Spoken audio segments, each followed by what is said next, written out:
All right, so let's jump right into this Flysafair controversy that's brewing in South Africa. Yeah. You send over some news articles about it, and hmm it seems like they're in some pretty hot water legally. Yeah, they are. Something about their ownership structure not jiving with South African law, Right. and it sounds like it's causing a lot of buzz. Yeah, a lot of people are talking about it. So can you sort of set the stage for us? Sure. What's actually happening here? What did Flysafair do, and why is it such a big deal? Well, basically, Flysafair, Yeah. South Africa's, leading low-cost carrier, Mhm. they're in a bit of a tricky situation because they're majority-owned Right. by Ireland's ASL Aviation Holdings. Okay. They have a 74.86% stake in the company. Wow. And the problem is that South African law requires a minimum of 75% domestic ownership Oh, wow. for airlines that operate within the country. So they're just a hair away from being compliant. Exactly. But I guess when it comes to the law, a hair is everything, right? Right. It's right. In aviation law, fractions matter. Yeah. And the International Air Services Council, Okay. IAC for short, Okay. made it crystal clear Yeah. back in November 2024 Okay. that this isn't just like a minor oopsie. Right. This is like a straight up contravention Mm. of the regulations that are designed to ensure South African control Okay. over this, pretty vital industry. Gotcha. So if they don't reach that 75%, what are we looking at in terms of repercussions for Flysafair? Yeah. It's got to be more than just a slap on the wrist. Oh, yeah, definitely. Right. Much more than a slap on the wrist. What could happen? We're talking potentially their license getting suspended, Oh, wow. which would effectively mean grounding their entire fleet. Yeah. And then there's the possibility of some pretty hefty fines on top of that. Right. Adding to their financial strain. Yeah. And then, of course, there's the legal battles themselves, Right. which are going to be costly and drag on and on. Of course, so what are their options then? I mean, how do they navigate this? Yeah. Is it even realistic to think they can find local investors willing to put up that kind of capital? It's a really tall order, especially considering how the economy is doing. Yeah. It's a tough sell to convince investors to pour millions into an airline facing this level of uncertainty. Yeah. That's a big risk. It is. It's risky. So what about the other side of that? Yeah. Could ASL Aviation Holdings reduce their stake? That's the other possibility. Yeah.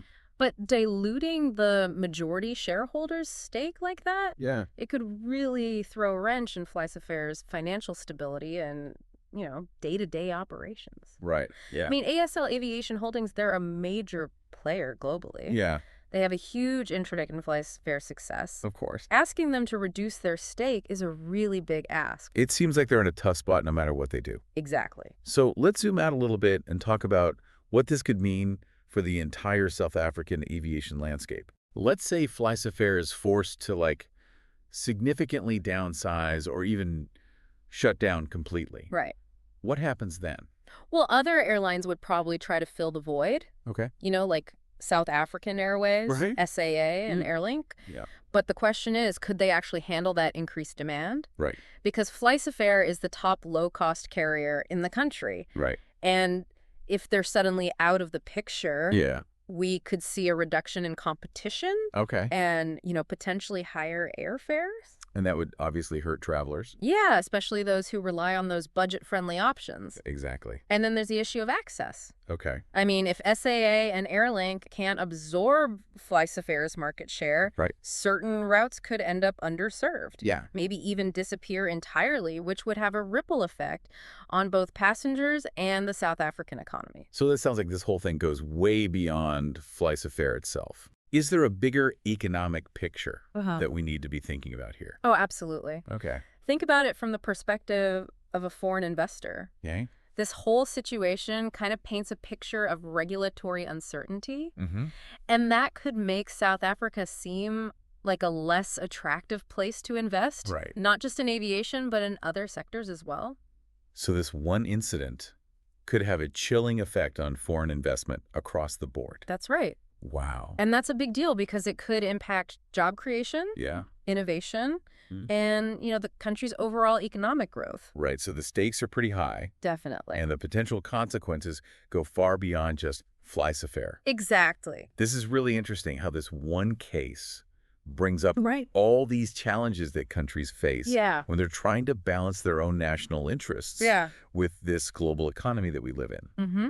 They want to protect these industries, but they also Yeah. don't want to scare away foreign investment. That's Yeah. really important Right. for their growth. Mm-hmm. So how do you strike that balance? It's a real dilemma. And this Flysafair case Yeah.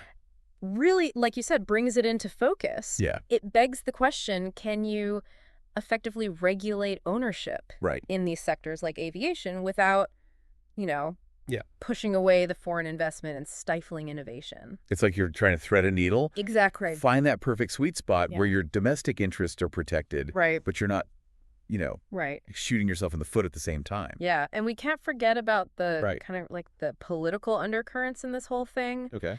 South Africa's aviation market's getting more and more fragmented. Yeah. And some people see this ruling from the IASC Mm-hmm. as a way to sort of prop up South African Airways. Okay, so the idea being Yeah. that if they weaken Flysafair, Right. it gives S8A some breathing room. Exactly. SAA is the state-owned carrier that's been struggling. Right. So a weaker Flysafair means less competition Yeah. for SAA, and maybe that gives them a chance to... Yeah, to gain back some market share. Right. And kind of get back on their feet. But wouldn't that raise some eyebrows Yeah. about how fairly and consistently Right. these ownership rules are being applied? Exactly. I mean, are other airlines Yeah. being scrutinized in the same way? Right. Are they looking at everyone with the same magnifying glass?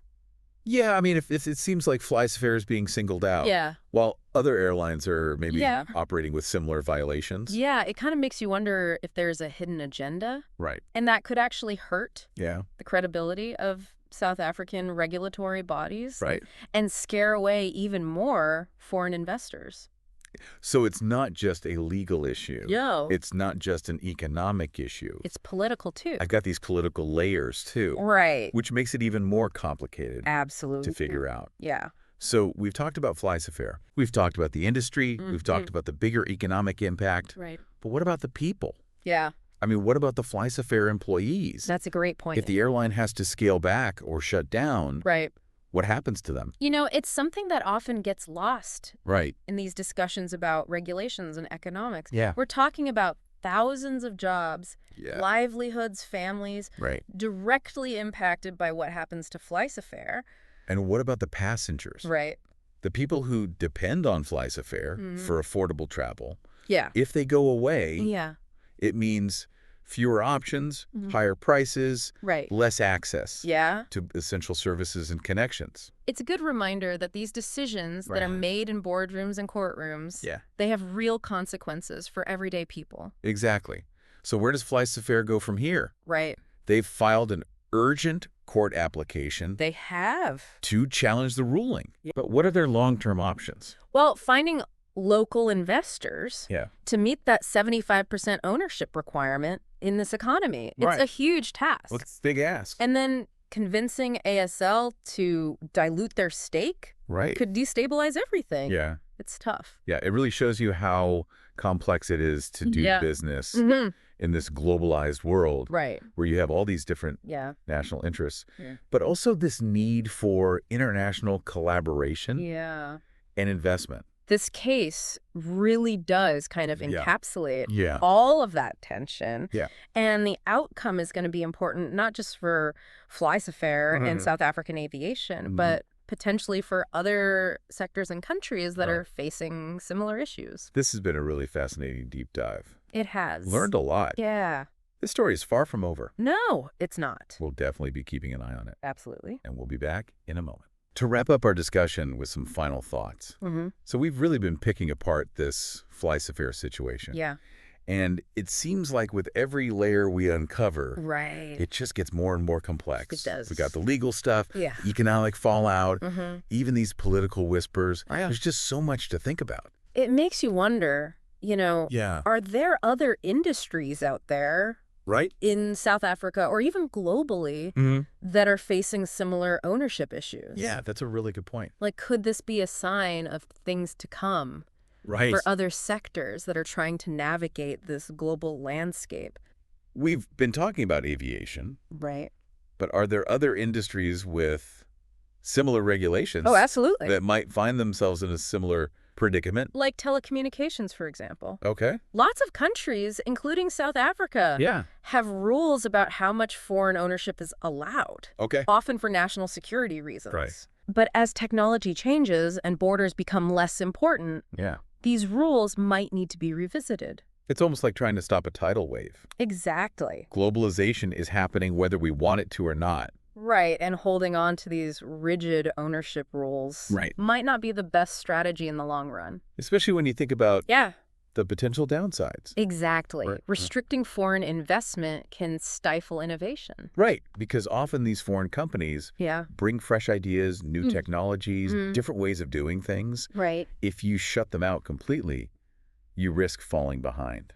It's about finding that balance, Yeah. protecting your national interests Mm-hmm. without blocking progress and innovation. So as we wrap up this deep dive into the Flysafair controversy, Yeah. what's the main takeaway for our listeners? I think the big lesson here is that we need a new approach to regulation Okay. in this globalized world. Hmm. It's not about building walls and keeping everyone out. It's about working together, attracting investment, Yeah. encouraging innovation while still protecting what's important to us. And maybe that means rethinking how we approach ownership rules. Right. Taking a more case-by-case approach. Yeah, Considering the specifics of each industry. exactly. Weighing the pros and cons of foreign involvement. A one-size-fits-all approach just won't cut it. This deep dive has been really insightful. It has. It's amazing to see how interconnected everything is. Yeah. And how this one event in South Africa Right. can have ripples all over the world. Exactly. It really gives you a lot to think about. It does. So will Flysafair pull through? Yeah. Will they have to make some major changes? Mm-hmm. What will this mean for air travel in South Africa? Lots of questions. We'll have to wait and see. But one thing's for sure, Yeah. we'll be watching closely. Absolutely. Thanks for joining us on this deep dive.